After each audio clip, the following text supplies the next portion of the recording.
இம்பார்ட்டண்ட்டான தியரி இதுதான். Because at least கடந்த ஒரு 4-5 சைக்கிளில் மினிமம் 2 மேக்ஸிமம் 4-5 கொஷின் கூட பியாஜே தியரியிலேருந்து வந்திருக்கு.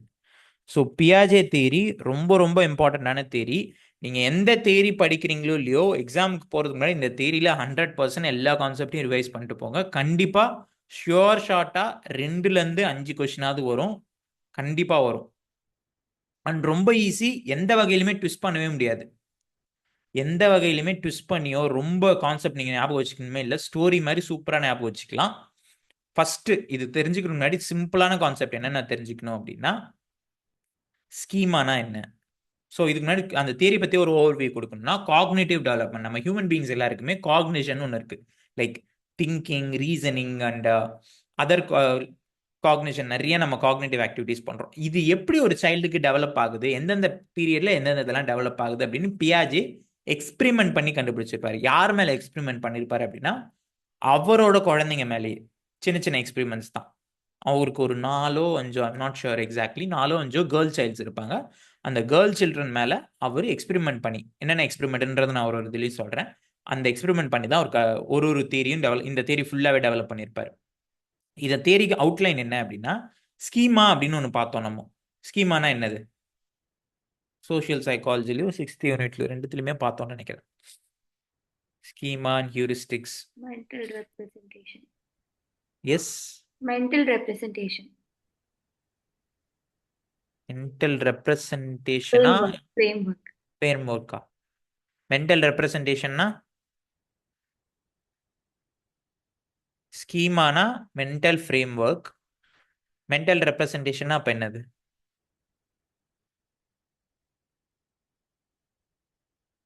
ஹியூரிஸ்டிக்ஸ்னா தான் மென்டல் ரெப்ரசன்டேஷன். இது அப்படியே மேட்ச் த ஃபாலோயிங்காக கூட கேட்டு கன்ஃபியூஸ் பண்ணலாம். ஸ்கீமானா மென்டல் ஃப்ரேம்வொர்க், ஹியூரிஸ்டிக்ஸ்னா மென்டல் ரெப்ரசன்டேஷன். சிம்பிளாக சொல்லணும்னா, ஒரு கேட்டை பார்த்தோன்னே அதுக்கு 4 கால் இருக்கும், ஒரு வால் இருக்கும், அண்ட் மீசம் இருக்கும், காது இப்படி தூக்கி இருக்கும் அப்படின்னு தோணுது உங்களுக்கு. பார்த்தோன்னே உங்களால் ஐடென்டிஃபை பண்ணி அதை பூனை தான் அப்படின்னு ரெக்கக்னைஸ் பண்ணி உங்கள் மைண்டில் அது பூனை அப்படின்னு உங்களால் சென்ஸ் பண்ண முடியுது அப்படின்னா, அதுக்கு பூனைக்கு தனியாக ஒரு ஸ்கீமா இருக்கும் உங்கள் மைண்டில். இது பூனை அப்படின்ட்டு. இப்போ ஒரு இடத்துக்கு போகிறோம், ஒரு மென்டல் ரெப்ரசன்டேஷனை எப்படி சொல்லலாம்னா, இப்போ ஒருத்தர் பூட்ஸ் போட்டிருக்காரு, ஷார்ப்பாக முடி வெட்டியிருக்காரு, மீசை வச்சிருக்காரு, க்ளீன் ஷேவ், லைக் பியர்ட் ஃபுல்லாக ஷேவ் பண்ணியிருக்காரு, அண்ட் உடம்பு ஃபிட்டாக இருக்குது, டாலாக இருக்காரு, 6 ஃபீட்லாம் இருக்காருன்னா எதர் ஒரு போலீஸ், மிலிட்ரி அதை மாதிரி இருக்கலாம் அப்படின்னு நம்ம ஒரு மென்டல் ரெப்ரசன்டேஷன் வச்சுருப்போம். இவங்க இப்படி தான் இருப்பாங்க, இவங்க இப்படி தான் இருப்பாங்கன்னு. அதை தான் ஹியூரிஸ்டிக்ஸ் ஆர் மென்டல் ரெப்ரசன்டேஷன் சொல்வோம். Also known as mental shortcuts. சரி, அதுக்கப்புறம் போகலாம். ஸ்கீமான்ற எதுக்கு வந்தேன் அப்படின்னா, இப்போ இந்த ஸ்கீமாஸ் வந்து ஃபார்ம் ஆகணும். இந்த ஸ்கீமாஸுமே ரிலேட்டட் டு காக்னேட்டிவ் டெவலப்மெண்ட் தான். ஸோ இந்த ஸ்கீமாஸ் எப்படி ஃபார்ம் ஆகும் ஒரு குழந்தை பிறந்த உடனே அப்படின்றது தான் மேஜரான விஷயம். இந்த ஸ்கீமா ஃபார்ம் ஆகிறதுக்கு முக்கியமான விஷயங்கள் எல்லாமே இங்கே இருக்கிறது தான். ஃபஸ்ட்டு, ஈக்குலிபிரியம் போகிறதுக்கு முன்னாடி அசிமுலேஷன். அசிமுலேஷன் அப்படின்னா என்னன்னா, இப்போ முதல்ல ஒரு குழந்தை ஒரு கேட்டை பார்க்குது அப்படின்னா, அது 4 கால் இருக்கு, வால் இருக்கு, அப்போ இது ஒரு பூனை அப்படின்னு நம்ம சொல்லி அறிமுகப்படுத்துறோம். பூனைன்னு சொல்லி ஃபர்ஸ்ட் சொல்லி கொடுத்துட்றோம் அப்படின்னா, இப்போ அந்த குழந்தையோட மைண்ட்ல அசிமுலேஷன் நடக்குது. ஒரு புது இன்ஃபர்மேஷன், நியூ எக்ஸ்பீரியன்ஸ் பார்த்துருக்காங்க, அப்போ கேட் 4 கால் இருக்கு அப்படின்ட்டு அசிமுலேட் பண்ணிடுறாங்க. இப்போ அதுக்கு அடுத்த நாளே அதே குழந்தை ஒரு நாயை பார்க்குது, ஒரு டாகை பார்த்தது அப்படின்னாலும் டக்குன்னு அதையும் கேட்டுன்னு தான் இன்டர்பிரேட் பண்ணும். ஏன்னா அதுக்கும் அதே 4 கால் இருக்கும், ஒரு வால் இருக்கும், மீசை இருக்கும், இதெல்லாம் இருக்கும். பட் டிஃப்ரெண்ட் ஃபீச்சர்ஸ் இருக்குன்றது நமக்கு தெரியும், அந்த குழந்தைக்கு தெரியாது.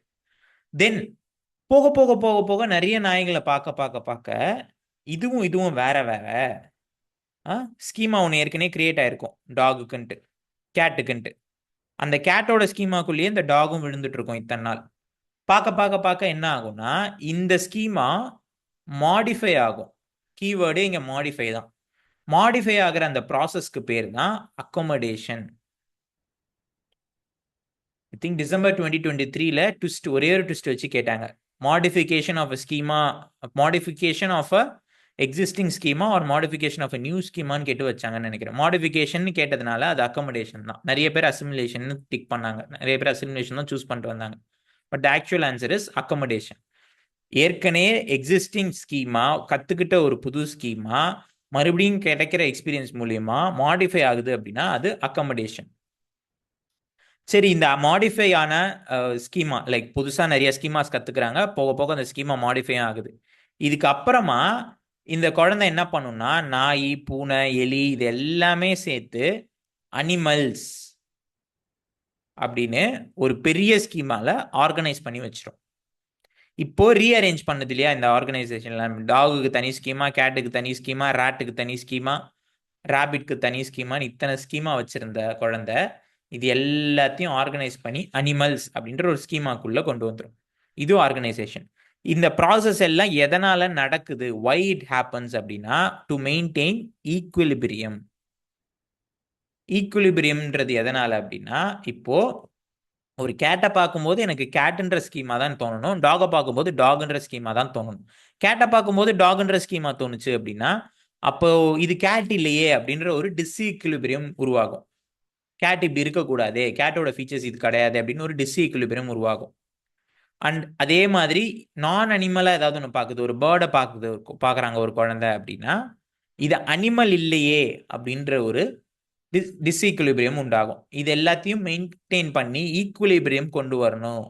நான் பார்க்குற ஸ்கீமாக்கும் நான் வச்சிருக்க ஸ்கீமாக்கும் நான் பார்க்குற எக்ஸ்பீரியன்ஸ்க்கும் ஒரு பேலன்ஸ் இருக்கணும், ரெண்டும் கான்ட்ரடிக்ட் ஆகக்கூடாது அப்படின்றதுக்காக தான் அசிமுலேஷன், அக்கமடேஷன், ஆர்கனைசேஷன் இது மூணுமே நடக்குது. ஸோ இது கோர் கான்செப்ட். பியாஜே எதனால ஸ்கீமாஸ் குழந்தைங்க பில்ட் பண்றாங்க அப்படின்னு சொன்னதுக்கான கோர் கான்செப்ட். இதுல இருந்து கொஸ்டின் எப்படி வரும்னா ஈக்குலிபிரியம்னா என்னது, சிமுலேஷன்னா என்னது, அக்கமடேஷன்னா என்னது, ஆர்கனைசேஷனா என்னது அப்படின்னு வரும். இதுல உங்களுக்கு அசிமுலேஷன், அக்கமடேஷன் தெளிவா புரிஞ்சதுனாலே ஈக்குலிபிரியம், ஆர்கனைசேஷன் புரிஞ்சிடும். ஸோ இது அவர் சொன்ன கான்செப்ட்ஸ்.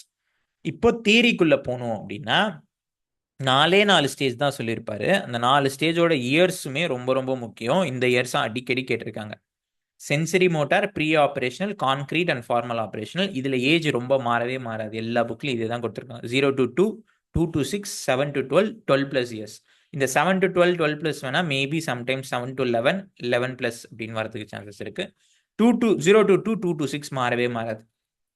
இந்த 4 ஸ்டேஜுமே அடிக்கடி கேட்டிருக்காங்க, சீக்வன்ஸில் கேட்டிருக்காங்க, இயர்ஸ் மேட்ச் பண்ண சொல்லி கேட்டிருக்காங்க.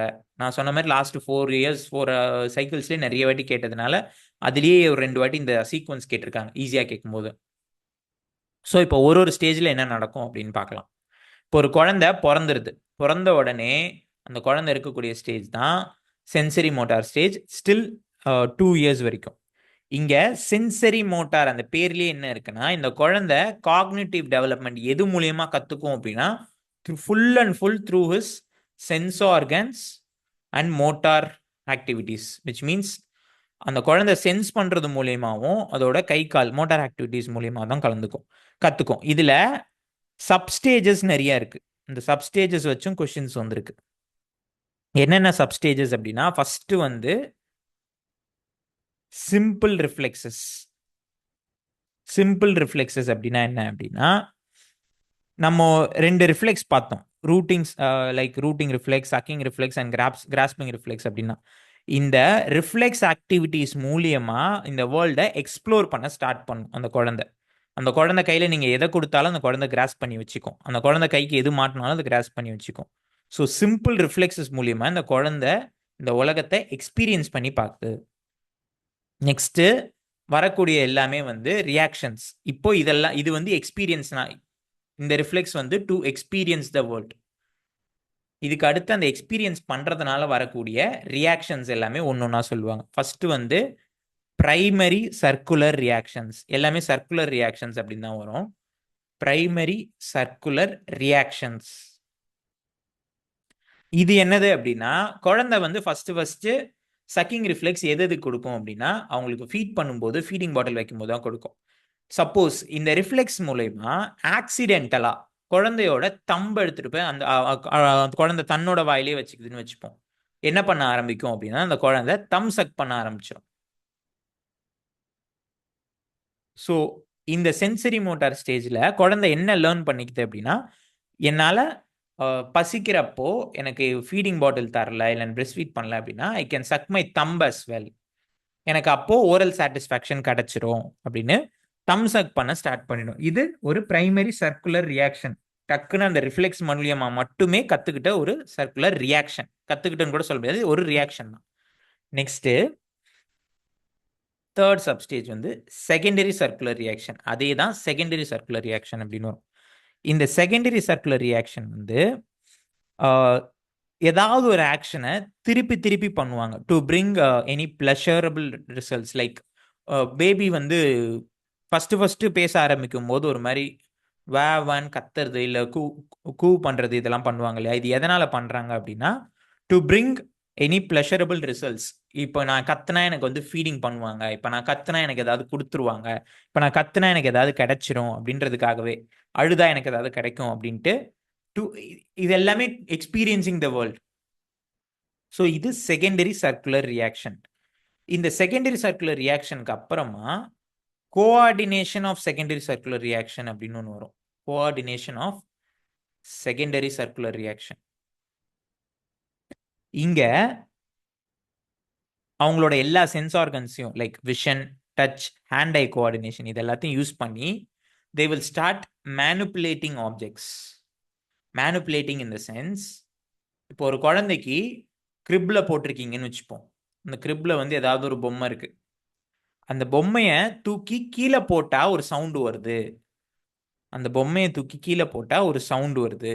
ஆர் அந்த பொம்மையை தூக்கி கூப்பிட்டு கீழே தூக்கி போட்டோம் இல்லை ஏதாவது சவுண்டு மேக் பண்ணோம் அப்படின்னா நம்மளை ஓடி வந்து அட்டென்ஷன் கொடுக்குறாங்க அப்படின்ட்டு, இதை பண்ணா இன்னொரு ரியாக்ஷன் நடக்கும், இதை வச்சு என்னால் இன்னொன்று பண்ண முடியும்னு ஒரு மேனுப்புலேட் பண்றதுக்கு, ஆப்ஜெக்ட்ஸை மேனுப்புலேட் பண்றதுக்கு குழந்தை வந்து எக்ஸ்ப்ளோர் பண்ணி கத்துக்க ஆரம்பிக்கும். This is coordination of secondary circular reactions. Next tertiary circular reactions. Primary, செகண்டரியோட கோஆர்டினேஷன், அதுக்கப்புறம் டெர்ஷரி சர்க்குலர் ரியாக்ஷன். இப்போ என்ன பண்ணுவாங்கன்னா they will start experimenting with objects. எப்படி அப்படின்னு பார்த்தீங்கன்னா, இப்போ அவங்க கையில் ஏதாவது ஒரு பொருள் கொடுத்தீங்க அப்படின்னா அது என்ன பண்ணுவாங்கன்னா அந்த பொருளை வந்து சுற்றி விளாட்றது, லைக் ஃபிஜெட்டிங் டாய் மாதிரி விளாட்றது, இல்லை அதை தூக்கி போடுறது, அதை தூக்கி கல் மாதிரி அடிக்கிறது, எந்த ஆப்ஜெக்ட் கொடுத்தீங்கனாலும் அதை வச்சு கிளுகிளுப்பு மாதிரி ஆட்டுறது, இந்த மாதிரி ஏதாவது ஒரு எக்ஸ்பெரிமெண்ட் பண்ணிட்டே இருப்பாங்க. ஒரு ஆப்ஜெக்டை வச்சு மல்டிபிள் விஷயம் பண்ண முடியுமா அப்படின்ட்டு. ஸோ இது எல்லாமே பண்ணுறது டெர்ஷரி சர்க்குலர் ரியாக்ஷன். லாஸ்ட் ஸ்டேஜில் என்ன வரும் அப்படின்னா internalisation of schemas. Internalisation of schemas அப்படின்னா என்னன்னா, இப்போ ஒரு குழந்தை வந்து தாகம் எடுக்குது அப்படின்னா எப்படி கேட்பாங்க? மோஸ்ட்லி பேசுறதுக்கு முன்னாடி அவங்க கையை எடுத்துட்டு போய் வாய்க்கிட்ட வச்சு தண்ணி வேணும் அப்படின்னு ஒரு சிம்பிளை யூஸ் பண்ணி கேட்பாங்க. தண்ணி வேணும்னு கையை அவங்க தம்பை எடுத்துட்டு போய் அவங்க வாய்க்கிட்ட வச்சு கேட்கறதுக்கு சான்சஸ் அதிகம். அம்மா தண்ணி, அப்பா தண்ணி அப்படின்ட்டு பேசலே இல்லைனா கூட ஏதாவது அவங்களுக்கு என்ன லாங்குவேஜில் நம்ம சொல்லி கொடுத்துருக்கோமோ அந்த லாங்குவேஜ்லோ இல்லை லாங்குவேஜை யூஸ் பண்ணாமல் கூட தண்ணின்னு அவங்களால கேட்க முடியும். இப்போ சிம்பிளை யூஸ் பண்ண அவங்க கற்றுப்பாங்க. அது மாதிரி நம்ம என்னென்னலாம் சொல்லி கொடுக்குறோமோ அந்த சிம்பிள்ஸ் எல்லாமே அவங்களுக்கு தெரிய ஆரம்பிக்கும். லைக் ஹாய் சொல்லு, பாய் சொல்லு, ஷேக் ஹேண்ட் கொடு அப்படின்னு நம்ம சிம்பிளை யூஸ் பண்ணி கம்யூனிகேட் பண்ண ஆரம்பிப்பாங்க. இது இன்டர்னலைசேஷன் ஆஃப் ஸ்கீமாஸ். ஸ்கீமாஸாக அவங்கள இன்டர்னலைஸ் பண்ண முடியுது, சிம்பிள்ஸாக அவங்களால கற்றுக்க முடியுது, சிம்பிள்ஸாக அவங்களால அடாப்ட் பண்ணிக்க முடியுது அப்படின்றத இந்த சப்ஸ்டேஜ். ஸோ ரொம்ப இன்டெப்த்தாக கேட்கணும் அப்படின்னு நினச்சாங்க அப்படின்னா இந்த சப்ஸ்டேஜோட சீக்வன்ஸ் கேட்க சான்ஸ் இருக்கு.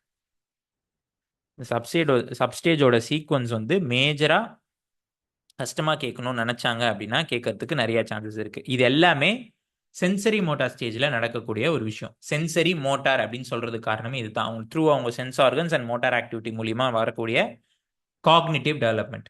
இங்க இன்னொரு சின்ன கான்செப்ட் நடக்கும், அந்த கான்செப்டை பத்தியும் அடிக்கடி கேட்பாங்க. ஆப்ஜெக்ட் பெர்மனன்ஸ் அப்படின்னு ஒன்று நடக்கும். யாருக்கு தெரியும் ஆப்ஜெக்ட் பெர்மனன்ஸ்னா என்னன்னு? Yes, substages have been asked in the previous exams. பியூக்யூஸ்ல கேட்டிருக்காங்க. அண்ட் இதையும் சீக்வன்ஸாக அரேஞ்ச் பண்ண சொல்லியும் கேட்கறதுக்கு சான்சஸ் இருக்கு. ஆர் இது எல்லாமே எங்க நடக்கும்னு கேட்க சான்சஸ் இருக்கு. கேட்டிருக்காங்க இதுக்கு முன்னாடி. எஸ். 6th ஸ்டேஜ் வந்து ஒன்றும் இல்லை.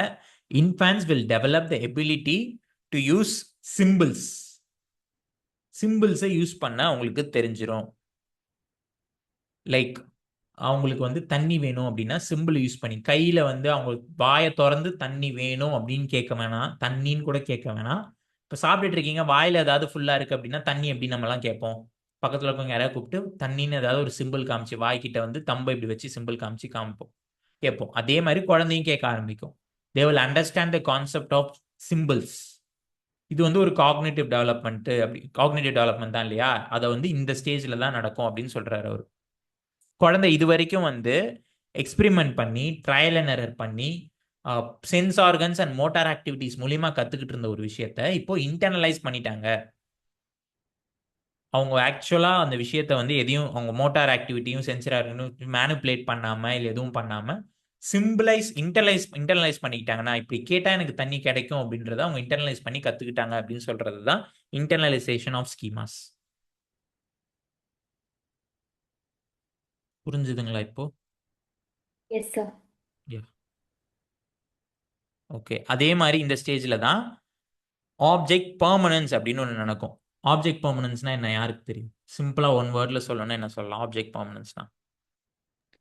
Like you hide an object from the baby and the baby thinks like it's not there in the vicinity, like ம் அங்க இல்லைன்னு நினைச்சுப்பாங்க.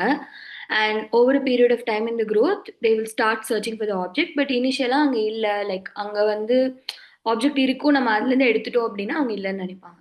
எஸ், இது வந்து ஆப்ஜெக்ட் பெர்மனன்ஸ் இல்லை அப்படின்னா இருக்காது. ஆப்ஜெக்ட் பெர்மனன்ஸ் அப்படின்னா நீங்க தனித்தனியா அந்த வேர்டு மீனிங் பார்த்தீங்கனாலே உங்களுக்கு புரிஞ்சிடும். ஆப்ஜெக்ட் பெர்மனன்ஸ் விச் மீன்ஸ் ஒரு ஆப்ஜெக்ட் இங்கே தான் இருக்கு, என் கண்ணு முன்னாடி தான் இருக்கு அப்படின்னு அண்டர்ஸ்டாண்ட் பண்ணிக்கிறது தான் ஆப்ஜெக்ட் பெர்மனன்ஸ் அப்படின்னு சொல்லுவாங்க. அதாவது உங்க கண்ணு முன்னாடி வந்து இப்போ ஏதாவது ஒரு பென் ஆர் பென்சில் இருக்கு, அதை யாராவது உங்க கையை வச்சு மறைச்சிட்டாங்க, ஃபுல்லா மறைச்சிட்டாங்க, உங்க பார்வைக்கு விசிபிளா தெரியாத அளவுக்கு மறைச்சிட்டாங்க அப்படின்னாலுமே you still know and you still understand there is a pen hiding behind their hand அப்படின்னு. பட் குழந்தைக்கு பிறந்ததுல இருந்து ஒரு 8 மாசம் வரைக்கும், சம்டைம்ஸ் ஒரு 12 மாசம் வரைக்குமோ அந்த ஆப்ஜெக்ட் பெர்மனன்ஸ் இருக்காது. For them simply out of sight is out of mind, which means அவங்க கண் பார்வையில இருந்து ஒரு விஷயம் இல்லை அப்படின்னா இந்த உலகத்துல இருந்தே அந்த விஷயம் மறைஞ்சிருச்சு, அப்படி ஒரு விஷயம் எக்ஸிஸ்டே ஆகல அப்படின்னு அவங்க பிலீவ் பண்ண ஸ்டார்ட் பண்ணிடுவாங்க. That's why children will get excited when you cover your face and again open your face. பீக்கபூ அப்படின்னு நம்ம சொல்ற குழந்தைங்க கிட்ட விளையாடும் போது எதனால அவங்க அவ்வளோ எக்ஸைட் ஆகுறாங்க அப்படின்னா, when we close our face they really think we vanished, நம்ம இங்க இல்லவே இல்லை அப்படின்ற மாதிரி அவங்க திங்க் பண்ணுவாங்க. மறுபடியும் எடுத்ததுக்கு அப்புறமா எங்க இருந்தோ அவுட் ஆஃப் நோவேர் வந்த மாதிரி அவங்க ஃபீல் பண்ணுவாங்க.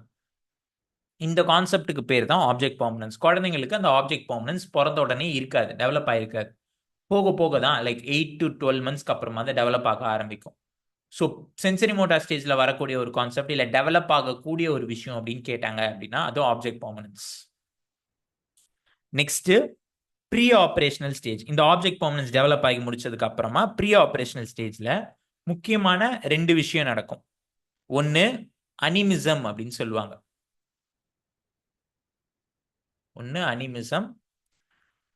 இன்னொன்று வந்து ஈகோசென்ட்ரிசம். அனிமிசம் அப்படின்னா என்னது அப்படின்னா, நீங்க குழந்தைங்கள்லாம் பார்த்தீங்க அப்படின்னா அவங்களுக்கு வந்து இந்த கத்தியை வந்து பிளெயினா வச்சு விளாடுறது, லைக் சாரி ஒரு பெண்ணை வந்து பிளெயினா விளாடுறது, இல்லை ஒரு ஸ்கேலை வந்து ஸ்வாடா இமேஜின் பண்ணி விளாடுறது, இந்த மாதிரிலாம் ஒரு விஷயத்தை இன்னொரு விஷயமா விளையாடுவாங்க. அந்த அனிமிசம்குள்ள வர இன்னொரு கான்செப்ட் தான் சிம்பாலிக் பிளே. இது எல்லாத்தையுமே சிம்பாலிக் பிளே அப்படின்னு சொல்லுவாங்க. அண்ட் இந்த பார்பி டால்க்கு வந்து சமைச்சு சாப்பாடு கொடுக்குற மாதிரி, இல்லை சின்ன சின்ன லைக் கிச்சன் செட்ஸ் மாதிரி டாய்ஸ்ல விற்கும், அதை வச்சு அவங்க சமைக்கிற மாதிரி, உண்மையிலேயே அதில் லைக் ஃபுட் இருக்கிற மாதிரி நம்மளை கூப்பிட்டு நம்மளுக்கு சர்வ்லாம் பண்ணுவாங்க இல்லையா, இது எல்லாமே தான் அனிமிசம் அப்படின்னு சொல்லுவாங்க. குழந்தைங்க வந்து உண்மையிலேயே ஒரு சில ஆப்ஜெக்ட்ஸ்க்கு வந்து உயிர் இருக்கு, அந்த பொம்மைக்கு தலைவாடுறது, பொம்மைக்கு ட்ரெஸ் பண்றது, பாபி டால்க்கு வந்து ஃபுல்லா மேக்கப் பண்றது, இது எல்லாமே it's a part of cognitive development. They believe they to have a like அவங்க அதை ஒரிஜினலா பண்ற மாதிரியும், இல்லை ஒரு ஸ்கேலை வந்து பிளேனாவோ, இல்லை ஒரு ஸ்கேலை ஸ்வாடாவோ, இல்லை பெண்ணை வந்து ஒரு பிளேனாவோ இமேஜின் பண்ணி விளையாடுறதுக்கு they need some sort of cognitive ability. அந்த மென்டல் ஆக்டிவிட்டி, மென்டல் கெப்பாசிட்டிலாம் கரெக்டாக டெவலப் ஆகுது அப்படின்றது தான் ப்ரீ ஆப்ரேஷனல் ஸ்டேஜ் இண்டிகேட் பண்ணுது. So it is absolutely normal and absolutely healthy in terms of cognitive development. And இந்த ஸ்டேஜில் இது நடக்கணும். என்னென்னலாம் டெவலப் ஆகி இருக்காது, இங்க எப்படி ஆப்ஜெக்ட் பெர்மனன்ஸ் டெவலப் ஆகலையோ இனிஷியலா, இந்த ஸ்டேஜ்ல ஃபுல் அண்ட் ஃபுல் டெவலப் ஆகாம இருக்கிறது என்னென்ன அப்படின்னு பார்த்தோம்னா, ஃபர்ஸ்ட் அதுக்கு முன்னாடி என்ன மேஜரா இருக்கும் அப்படின்னா ஈகோ சென்ட்ரிசம் அப்படின்னு ஒன்று இருக்கும். அதாவது குழந்தைங்க வந்து அவங்க இந்த உலகத்தை எப்படி பர்சீவ் பண்றாங்களோ அதே மாதிரி தான் எல்லாருமே பர்சீவ் பண்றாங்க அப்படின்னு நினைப்பாங்க. ஃபார் அன் எக்ஸாம்பிள், ஒரு குழந்தை 6 வயசு குழந்தை ஸ்கூல்ல இருந்து வீட்டுக்கு வராங்கன்னு வச்சுப்போம். வீட்டுக்கு வந்த உடனே ஃபர்ஸ்ட் டே ஆஃப் ஸ்கூல் ஒரு செகண்ட் டே ஆஃப் ஸ்கூல் ஒரு 1 வீக் ஆஃப் ஸ்கூல்னு கூட வச்சுப்போம். அன்னைக்கு புதுசா வந்திருக்காங்கன்ட்டு வந்த உடனே ரமேஷ் சரியே இல்லை, ரமேஷ் ஒழுங்காவே சொல்லித்தர மாட்டான் அப்படின்னு சொல்றாங்கன்னு வச்சுப்போம். Imagine Ramesh is the child's teacher. இப்போ ரமேஷ்ன்றது அவங்களோட டீச்சர், ரமேஷ்ன்றது அவங்களோட ஸ்டாஃப், அவங்களுக்கு சொல்லித்தரவர், மேக்ஸ் எடுக்கிறவர் இல்ல சயின்ஸ் எடுக்கிறவருன்னு சொன்னதுக்கு அப்புறமா அவர் ஒழுங்கா சொல்லித்தரலன்னு சொன்னாதான் அவங்களோட பேரண்ட்டுக்கு புரியும். வந்த உடனே ரமேஷ் சரியே இல்லை அப்படின்னு அவங்க டைரக்டா சொல்ல ஆரம்பிச்சிருவாங்க. எதனால அப்படின்னா they think and they believe எனக்கு ரமேஷ்ன்ற ஒரு சாரை தெரியும் அப்படின்னா என் அப்பா அம்மாவுக்கும் தெரியும், எனக்கு இவங்களை தெரியும்னா இவங்க என்ன என்ன என்ன சம்பந்தப்பட்ட எல்லாருமே எல்லாருக்குமே தெரியும் அப்படின்னு தே வில் பிலீவ். அது ஈகோ சென்ட்ரிசம். அவங்களுக்கு அந்த அண்டர்ஸ்டாண்டிங் இருக்காது. ஃபர்ஸ்ட் யாருன்னு சொல்லணும், இவங்க யாருன்னு சொல்லிட்டு அதுக்கு அப்புறமா அந்த கதையை சொல்லணும் அப்படின்ற அண்டர்ஸ்டாண்டிங் இருக்காது. இப்போ நான் சடனா வந்து என் ஃப்ரெண்ட்ஸை பத்தி உங்ககிட்ட கேஷுவலா வந்து அவங்க நேம் எல்லாம் யூஸ் பண்ணி பேச ஆரம்பிச்சேன் அப்படின்னா உங்களுக்கு புரியாது. இது யாரு, இவங்க யாரு, ஜோஷ்வானா யாரு, தினேஷ்னா யாரு அப்படின்னு நீங்க கேட்பீங்க. நான் டக்குன்னு இப்படி ஒரு 2 நேம் சொல்றேன் அப்படின்னா யார் அவங்க, என்ன பண்றாங்க, உன் ஃப்ரெண்டா, கூட ஒர்க் பண்றாங்களா அப்படின்ட்டு. பிகாஸ் எனக்கு அந்த அண்டர்ஸ்டாண்டிங் இருக்கும், இவங்களுக்கு நான் இவங்க யாருன்ற கான்டெக்ட்டை கொடுத்துட்டு சொன்னாதான் புரியும் அப்படின்னு. எனக்கு ஈகோ சென்ட்ரிசம் கிடையாது. Which means I don't think everyone will perceive the world as I ஆம். நான் எப்படி இந்த வேர்ல்டை பர்சீவ் பண்றேனோ அதே மாதிரி தான் எல்லாரும் பர்சீவ் பண்ணுவாங்க அப்படின்ற அண்டர்ஸ்டாண்டிங் எனக்கு இருக்கும். எல்லாரும் ஒரே மாதிரி பர்சீவ் பண்ண மாட்டாங்க அப்படின்ற அண்டர்ஸ்டாண்டிங் ஒருத்தருக்கு ஒரு பெர்ஸ்பெக்டிவ் இருக்கும். வேற ப்ரீ ஆபரேஷனல் ஸ்டேஜ்ல இருக்க குழந்தைங்களுக்கு இது இருக்காது. இது அவர் என்ன எக்ஸ்பெரிமெண்ட் பண்ணிருப்பாருன்னா சிம்பிளா ஒரு எக்ஸ்பெரிமெண்ட் பண்ணிருப்பாரு. ஒரு கார்டு இருக்கும், ஒரு கார்டோட இந்த சைடு வந்து ஒரு டாக் பிக்சர் இருக்கும், பேக் சைடில் வந்து வேற ஏதோ இருக்கும். Let's say for an example back சைடில் வந்து ஒரு ரேபிட் பிக்சர் இருக்குன்னு வச்சுப்போம். ஒரு குழந்தைகிட்ட அந்த 2 சைடு இருக்கிற கார்டை கொடுத்துட்டு எனக்கு ஒரு கார்டை இந்த பக்கம் காமின்னு சொல்லிட்டு உனக்கு என்ன தெரியுது அப்படின்னு கேட்டா இப்போ அந்த குழந்தை பக்கம் டாக் இருக்குன்னு வச்சுக்கோங்க, டாக்னு சொல்லும். சரி எனக்கு என்ன தெரியும் அப்படின்னு கேட்டா அப்பயுமே டாக்னு தான் சொல்லும் அந்த குழந்தை. இந்த பக்கம் டாக் தெரியும், அந்த பக்கம் இருக்கிறவங்களுக்கு ரேபிட் தெரியும் அப்படின்ற அண்டர்ஸ்டாண்டிங் இருக்காது. அதே மாதிரி ஒரு ஃபேமஸான எக்ஸ்பெரிமெண்ட் இருக்கும். ஒரு பெரிய ஒரு மலை மாதிரி ஒன்று இருக்கும், அது பின்னாடி வந்து இந்த இடத்துல வந்து ஒரு டால் இருக்கும், இந்த முன்னாடி இந்த இடத்துல ஒரு டால் இருக்கும், இந்த சைடு பின்னாடி ஒரு பெரிய மலை. இங்க அந்த குழந்தைய நிப்பாட்டுறாங்க, பின்னாடி ஒரு அவரோட அப்பா அவர் பியாஜே நிக்கிறாருன்னு வச்சுப்போம். இப்போ அந்த குழந்தைக்கு இங்கிருந்து பார்த்தா இந்த டால் தெரியும், அவங்க அப்பாவுக்கு அங்கிருந்து பார்த்தா இந்த டால் தெரியாது, பிகாஸ் இந்த மலை மறைக்கும். ஆனா அந்த குழந்தைக்கு அந்த அண்டர்ஸ்டாண்டிங் இருக்காது. உங்களுக்கும் அந்த டால் தெரியும், எனக்கும் அந்த டால் தெரியும் தான் சொல்லும் அந்த குழந்தை. அதுக்கு பேர் தான் ஈகோ சென்ட்ரிசம். சிம்பிளா சொல்லணும்னா they will think everyone will see the world as they see the world. நான் இந்த உலகத்தை எப்படி பர்சீவ் பண்றேனோ அதே மாதிரி தான் எல்லாருமே பர்சீவ் பண்றாங்க அப்படின்னு நினைப்பாங்க. This is ego centration. இதே மாதிரி இன்னொரு 2 விஷயம் உங்களுக்கு இருக்காது. என்னென்னது அப்படின்னு பார்த்தீங்கன்னா சென்ட்ரேஷன் அண்ட் கன்சர்வேஷன் ஸ்கில்ஸ் இருக்காது. ஃபார் அன் எக்ஸாம்பிள், இப்போ நம்ம எல்லாருக்குமே தெரியும், ஒரு எக்கை வந்து உடைச்சிட்டோம் அப்படின்னா திருப்பி அதை எக்கா மாற்ற முடியாது. அதே மாதிரி ஒரு சப்பாத்தி இருக்குன்னு வச்சுப்போம். ஒரு சப்பாத்தி ரோல் பண்ணுறதுக்காக நம்ம வந்து வீட்டை வந்து மாவு நல்லா பிசைஞ்சு வச்சுருக்கோம்.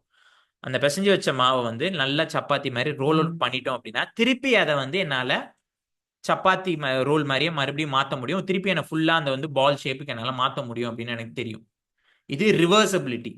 இந்த ரிவர்சிபிலிட்டி அப்படின்ற ஒரு கான்செப்ட் வந்து குழந்தைக்கு வந்து நம்மளால புரிய வைக்க முடியாது. எந்தெந்த விஷயத்தெல்லாம் ரிவர்ஸ் பண்ண முடியும், எந்தெந்த விஷயத்தெல்லாம் ரிவர்ஸ் பண்ண முடியாது அப்படின்ற ஒரு கான்செப்டை நம்மளால குழந்தைக்கு கரெக்டா புரிய வைக்க முடியாது. அதே மாதிரி கன்சர்வேஷன் அப்படின்ற ஒரு கான்செப்ட் புரியாது. கன்சர்வேஷன் அப்படின்னா என்னது அப்படின்னு பாத்தீங்கன்னா, இப்ப இங்க பாத்தீங்கன்னா இந்த இடத்துலயும் இந்த இடத்துலயும் ஒரே செட் ஆஃப் காயின்ஸ் தான் இருக்கு. இங்கேயுமே வந்து 12 காயின்ஸ் இருக்கு, இங்கேயுமே 12 காயின்ஸ் இருக்கு. குழந்தைகிட்ட வந்து எதுல அதிக காயின்ஸ் இருக்குன்னு கேட்டா மேபி அந்த குழந்தை இதுல அதிகமான காயின்ஸ் இருக்குன்னு சொல்றதுக்கு சான்சஸ் இருக்கு. பிகாஸ் இப்ப நான் சொன்ன மாதிரி இருக்கீங்களா, இதே மாதிரி இந்த கன்சர்வேஷன்ற கான்செப்ட் புரியாது அவங்களுக்கு. இப்போ இது 2துலயுமே ஒரே அமௌண்ட் ஆஃப் லிக்விட் தான் இருக்கு, இதுலயுமே ஒரே அமௌண்ட் ஆஃப் லிக்விட் தான் இருக்கு. இதோட சர்க்கம்ஃபரன்ஸ் இங்க பெருசா இருக்கு, இது வந்து சிலிண்ட்ரிக்கலா கொஞ்சம் டாலா இருக்கு. இதுல எதுல தண்ணி அதிகமா இருக்குன்னு கேட்டா அந்த குழந்தை இதை சொல்றதுக்கு சான்சஸ் இருக்கு. அதே மாதிரி ஒரு கிளேவை வந்து ரோல் பண்ணி இன்னொன்று ஃப்ளாட்டன் பண்ணி வச்சோம் அப்படின்னா எதுல அதிகமா இருக்கு அப்படின்னு கேட்டா அந்த குழந்தை மேபி இதுல அதிகமா இருக்குன்னு சொல்றதுக்கு சான்சஸ் இருக்கு. ஸோ அந்த குழந்தைக்கு கன்சர்வேஷன் அப்படின்ற ஒண்ணு புரியாது. ஜஸ்ட் பிகாஸ் இது டாலா இருக்குன்றதுனால இதுல இவ்வளோ கிடையாது, ஜஸ்ட் பிகாஸ் இதுல இது அதிகமா இருக்குன்றதுனால இவ்வளோ கிடையாது அப்படின்ற அந்த கான்செப்ட் குழந்தைக்கு புரியாது. அதே மாதிரி அவங்களால சென்ட்ரேஷன், அதாவது இந்த விஷயத்த சுத்தி தான் இது எல்லாமே நடக்குது அப்படின்ற அந்த கான்செப்ட்டுமே புரியாது. இது எல்லாமே ப்ரீ ஆப்ரேஷனல். எதனால இதுக்கு பேரு ப்ரீ ஆப்ரேஷனல் அப்படின்னு வச்சிருக்காங்க அப்படின்னு பார்த்தீங்கன்னா, அவங்களால இந்த ஆப்ரேஷனல் டாஸ்க், ஆப்ரேஷனல் விஷயங்கள் எதையுமே வந்து கான்செப்டுவலைஸ் பண்ணிக்க முடியாது. அவங்களோட cognitive ability and cognitive capacity அந்த அளவுக்கு இருக்காது. ஸோ இது எல்லாமே அதுக்கு அடுத்து ஒரு ஸ்டேஜ்ல டெவலப் ஆகும். அதுதான் concrete operational stage. As the name indicates, concrete operational அப்படின்னா என்னன்னா ஆப்ரேஷனல் எபிலிட்டி இது எல்லாமே வந்து இந்த டைம்ல வந்து ஸ்ட்ராங் ஆக ஆரம்பிக்கும். அதாவது என்னென்னலாம் ஆக ஆரம்பிக்கும் அப்படின்னா மென்டல் சீரியேஷன். அதாவது இப்போ உங்க கையில வந்து நான் ஒரு 10 பென்சில் கொடுத்துட்றேன், ஒன்னு ஒரு ஒரு ஹைட்ல இருக்கு. இது எங்க எதுல சின்னதுல இருந்து பெருசு பண்ணுங்க அப்படின்னா நம்ம டெமான்ஸ்ட்ரேட் பண்ணி சின்னதுல இருந்து பெருசா அடிக்கிடுவோம். மைண்ட்லயே இதை பண்ணணும், எது இருக்கிறதுலே சின்னது எது இருக்கிறதுலே பெருசு அப்படின்ட்டு ஒரு 2ல இருந்து 7 வயசு இருக்க குழந்தைக்கு கேட்டோம்னா அந்த குழந்தையால பார்த்தே சொல்ல முடியாது. அரேஞ்ச் பண்ணிட்டு அதுக்கப்புறமா தான் சொல்ல முடியும். இதுவே ஒரு 7ல இருந்து 11 வயசுக்குள்ள இருக்க குழந்தை அப்படின்னா மென்டலி அவங்களால அரேஞ்ச் பண்ணிட முடியும். இருக்கிறதுலே இதுதான் சின்னதா இருக்கு, இருக்கிறதுலே இதுதான் பெருசா இருக்கு அப்படின்னு they can do that mental seriation. அதே மாதிரி டிரான்சிட்டிவிட்டி அப்படின்றது இங்க கன்சர்வேஷன் டாஸ்க் பார்த்தோம் இல்லையா, இந்த ஒரு விஷயத்த இந்த விஷயமா இதை மாத்துறது, இந்த கன்வெர்ட் பண்றது. இதே பாட்டில் இதுல காலியா இருக்கு, இதுல தண்ணி இருக்கு, இதை எடுத்து இதுல ஊத்தணும்னா இதே அளவு தானே வரும். ஸோ இந்த டிரான்சிட்டிவிட்டி அவங்களுக்கு புரிய ஆரம்பிக்கும். லைக் தே வில் அண்டர்ஸ்டாண்ட் ஒரு ஹரிசாண்டல் இதுல இருந்து வெர்டிக்கலுக்கோ இல்லை அனிவனுக்கோ மாத்தணும்னா அதே அளவு தான் இருக்கும் அப்படின்றத அவங்க அண்டர்ஸ்டாண்ட் பண்ணிப்பாங்க. ஸோ இந்த டைம்ல என்னென்னலாம் ப்ரீ ஆப்ரேஷனல்ல பண்ண முடியாம இருந்துச்சோ அது எல்லாமே இவங்களால பண்ண முடியும். இதுலயுமே எக்ஸாம் ஆஸ்பெக்ட்ல எப்படி கேட்பாங்க அப்படின்னா ப்ரீ ஆப்ரேஷனல் ஸ்டேஜ்ல என்னென்னலாம் வரும் அப்படின்னு கேட்டாங்கன்னா, என்னென்னலாம் இருக்கும் அப்படின்னு கேட்டாங்கன்னா அனிமிசம் இருக்கும், ஈகோ சென்ட்ரிசம் இருக்கும், சிம்பாலிக் பிளே இருக்கும். எதெல்லாம் உங்களால பண்ண முடியாது, லிமிட்டேஷன்ஸ் எதெல்லாம் இருக்கு அப்படின்னு கேட்டாங்கன்னா கன்சர்வேஷன் பண்ண முடியாது, கன்சர்வேஷன் அண்ட் லைக் சீரியேஷன் ஆக்டிவிட்டி பண்ண முடியாது, டிரான்சிட்டிவிட்டி அவங்களால பண்ண முடியாது. இது எல்லாமே இந்த ஸ்டேஜ்ல வரும்போது லிமிட்டேஷன்ஸ்ல வரும். கன்ஃபியூஸ் ஆகிக்க கூடாது நீங்க. இதுல அது லிமிட்டேஷன், இது எல்லாமே பண்ண முடிகிற ஸ்டேஜ் கான்கிரீட் ஆப்ரேஷனல் ஸ்டேஜ். இதுக்கு அடுத்து சார், எஸ் இப்போ இந்த ப்ரீ ஆப்ரேஷனல் ஸ்டேஜ்ல வந்து நீங்க சொன்னீங்கல்ல, like how they cannot see a different perspective. Egocentrism. Egocentrism அங்க ஃபிக்ஸேட் ஆகலாம்ல, like the child can develop fixation and not go through concrete operational stage கூட இருக்கலாம்ல. இல்ல அப்படி ஆகாது. லைக் அது இது வந்து ஃபுல் அண்ட் ஃபுல் அவங்களோட காக்னிட்டிவ் டெவலப்மெண்ட்டுக்காக தான் வச்சிருக்கிறது. சைல்டோட மென்டல் கெப்பாசிட்டி வந்து நீ வேற மாதிரி பர்சீவ் பண்ணுவ, நான் வேற மாதிரி பர்சீவ் பண்ணுவேன்னு சொன்னாலும் புரிஞ்சிக்கிற மாதிரி இருக்காது.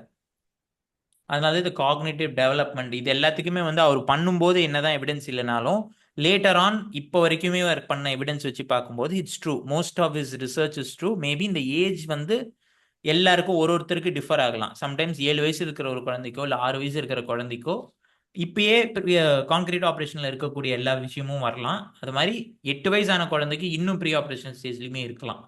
பட் கண்டிப்பா வந்து அந்த ஈகோ சென்ட்ரிசம்ன்றது ஃபிக்ஸேட்லாம் ஆகாது. பிகாஸ் இது வந்து ஒரு காக்னிட்டிவ் டெவலப்மெண்ட் தான். ஃபிக்ஸேட் ஆகுது சப்போஸ் அவங்களுக்கு இன்னுமே ஈகோ சென்ட்ரிசம் இருக்கு அப்படின்னா மேபி டெவலப்மெண்டல் டிலேஸா இருக்கலாம், இல்லை ஏதாவது ப்ராப்ளமா இருக்கலாம், காக்னிட்டிவ் ஆக்டிவிட்டி வேற ஏதாவது ஒரு அண்டர்லைன் காஸ்னால இருக்கலாம். மற்றபடி ஈகோ சென்ட்ரிசம்ன்றது அவங்களுக்கு இருக்கிறதுனால தான் அது நேம் வச்சிருக்கோம். ஈகோ சென்ட்ரிசம்னு ஒன்று இருக்கும், இருக்கணும், அந்த வயசுல அது இருக்கணும். இருந்ததா அது இருக்குதுன்னா எதுவும் ப்ராப்ளம்லாம் கிடையாது.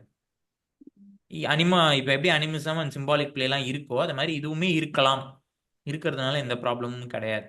அது வந்து ஃபிக்ஸேட் ஆகி அது அப்படியே கண்டினியூ ஆகுமானா லைக் அனிமிசம் நம்ம எல்லாருக்குமே இருந்திருக்கும். சின்ன வயசுல நம்ம எல்லாருமே விளையாடி இருப்போம். டு வி ஸ்டில் டூ இட்னா now we know and we understand that this is not a actual toy. இதை நான் இதுவா இமேஜின் பண்ணி விளையாடுறது ஒரு குழந்தைத்தனமான விஷயம் நமக்கே தெரியும். எப்பயாவது நம்மளே விளையாண்டாலுமே அது ஒரு குழந்தைத்தனமான விஷயம், ஒரு அவேர்னஸோட தான் நம்ம விளையாடுவோம், நம்ம அதோட தான் பண்ணுவோம். ஸோ இட்ஸ் நாட் நெசசரிலி அது ஃபிக்ஸேட் பண்ணும், ஃபிக்ஸேட் ஆகி அது அப்படியே கண்டினியூ ஆகணுன்ற அவசியம் இல்லை. Have I answered your question or? Yes, sir. Yes. Okay.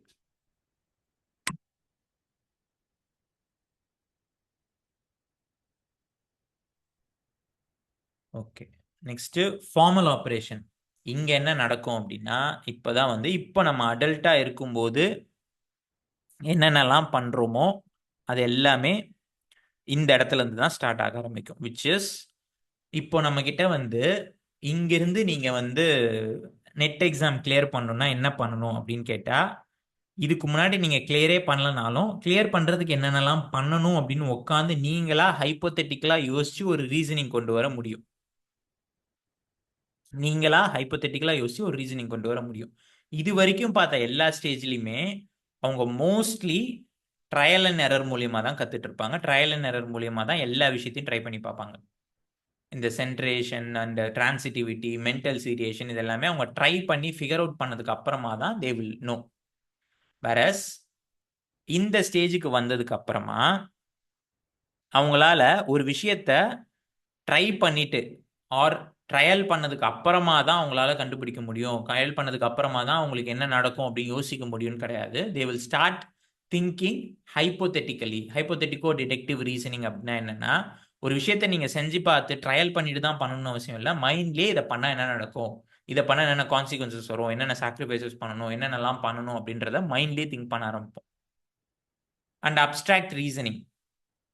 Abstract ரீசனிங்னா இப்போ இந்த மாதிரி ஆப்டிடியூட் கொஷின்ஸ்லாம் கேட்பாங்க, பார்த்துருக்கீங்களா? If a pen is ball and a ball is black then a pen is black அப்படின்னா, பென் வந்து பால் அப்படின்னு சொல்லிட்டாங்க, பால் வந்து பிளாக் அப்படின்னு சொல்லிட்டாங்க. அப்போ பென்னும் இஸ் ஈக்குவல் டு பிளாக் தான் அப்படின்னு நமக்கு புரிஞ்சிடும். B is equal to pen is equal to ball, பென்னும் பாலும் equal, ball is equal to black, இது ரெண்டும் ஈக்குவல். இப்போ இங்க கொடுத்துருக்க இந்த விஷயத்தை வச்சே I can easily say pen is equal to black அப்படின்னு. பிகாஸ் இதுவும் சேம்னா அப்போ இதுவும் சேம்னா அப்போ இதுவும் சேம் தான் அப்படின்ட்டு இந்த ரீசனிங்லாம் பண்றது எப்போ வரும் அப்படின்னா, இந்த ஃபார்மல் ஆப்ரேஷனல் ஸ்டேஜ்ல தான் வரும்.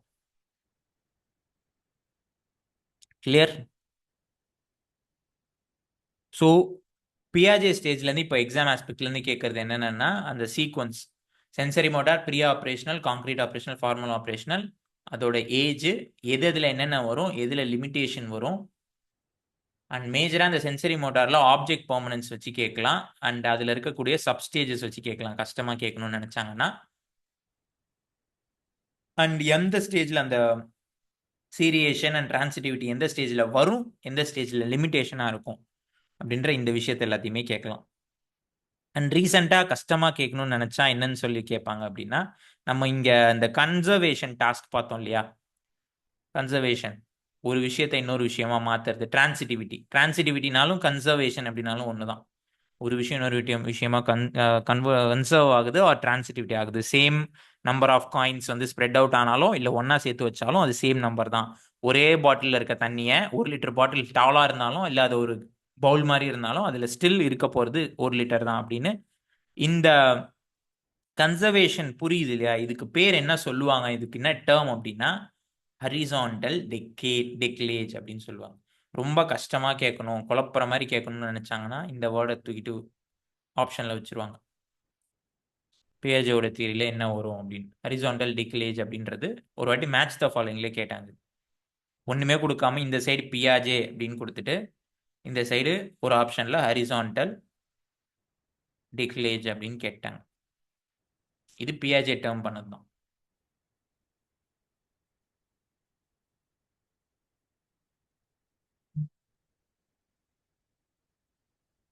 ஸோ இந்த தேரி நீங்கள் இன்னும் ஃபுல்லாக போய் இன்டெப்த்தாக படிக்கணும், ஒரு என்னென்னலாம் அண்டர்ஸ்டாண்டிங் பண்ணார் அப்படின்னு படிக்கணும்னா பேரனோட புக் இருக்கும்.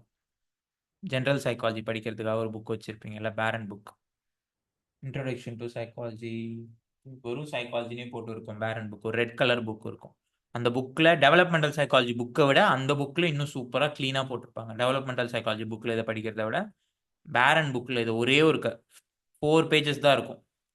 அந்த 4 பேஜஸ் படிச்சிங்கனாலே you will understand it very well. இதை நான் அந்த 4 பேஜஸோட மொத்த சம்மரியாக சொல்லியிருக்கேன். நீங்கள் அந்த 4 பேஜஸ் படிச்சிங்கன்னா அவர் எக்ஸாக்டாக என்ன எக்ஸ்பெரிமெண்ட் பண்ணார், அவர் எக்ஸாக்டா எதெல்லாம் வச்சு இதை கண்டுபிடிச்சாரு அப்படின்ற எல்லாத்தையுமே டீட்டெயிலா கொடுத்துருப்பாங்க. நல்லா இருக்கும். ஸ்டோரி மாதிரி தான் இருக்கும். ரொம்ப வேகான கான்செப்ட் படிக்கிற மாதிரி இருக்காது. அது ஒன்ஸ் படிச்சீங்கன்னா நீங்க மறக்கவே மாட்டீங்க. இதை மட்டுமே படிக்கிறது. இது வந்து நான் எக்ஸாம் ஆஸ்பெக்ட்ல எப்படி என்னென்னலாம் கேட்பாங்கன்றது கவர் பண்ணியிருக்கேன். உங்களுக்கு ஃபுல் அண்டர்ஸ்டாண்டிங் வேணும். ஏன் இந்த தியரி நான் ரொம்ப ஸ்ட்ரெஸ் பண்ணி சொல்றேன் அப்படின்னா, ரீசெண்டா ஒரு எக்ஸாம்ல கூட 2 கொஸ்டினுக்கு கம்மியா வந்ததே இல்லை.